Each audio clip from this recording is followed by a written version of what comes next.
Action. Telugu ఇండస్ట్రీలో ప్రేక్షకుడి నాడి బాగా తెలిసిన వ్యక్తి దిల్ రాజు. ప్రేక్షకులకు ఎలాంటి సినిమాలు నచ్చుతాయో, ఎక్కడ ఎలాంటి సీన్స్ పెడితే ఆడియన్స్ చప్పట్లు కొడతారో బాగా తెలిసిన వ్యక్తి. అందుకే చాలా మంది దర్శకులు తమ సినిమాలను ముందుగా దిల్ రాజుకు చూపించి అందులోని లోపాలను సరిచేసుకుంటారు. తాజాగా సంక్రాంతి బరిలో శతమాన భవతి సినిమాను దింపుతున్నాడు దిల్ రాజు. ఇద్దరు అగ్ర హీరోల పోటీలో ఉన్నా కానీ ఏమాత్రం భయపడకుండా ఈ సినిమాను జనవరి 14న థియేటర్స్లోకి దింపి పెద్ద సాహసమే చేస్తున్నాడు.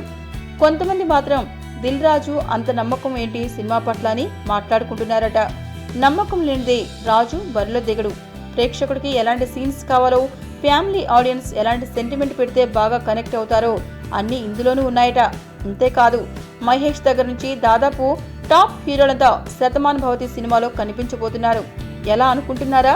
వివిధ సినిమాల్లో ఆయా హీరోల డైలాగ్ బిట్లు కట్ చేసి వాటన్నిటినీ ఓ సీన్ గా వారి మధ్య సంభాషణగా తయారు చేసి దాన్ని శతమాన భవతిలో వాడేశారట. ఈ సన్నివేశాలు సినిమాకు బాగా ప్లస్ అవుతాయని, సినిమాకి ఇవి ప్రాణం పోస్తాయని రాజు నమ్ముతున్నాడట. ఇవన్నీ చూస్తే శతమాన భవతి బరిలో విజయం తప్పనిసరి అనిపిస్తోంది. మీకు ఈ వీడియో నచ్చితే ఒక లైక్ కొట్టండి, లేకపోతే కామెంట్ చేయండి. బట్ సబ్స్క్రైబ్ చేయడం మర్చిపోకండి.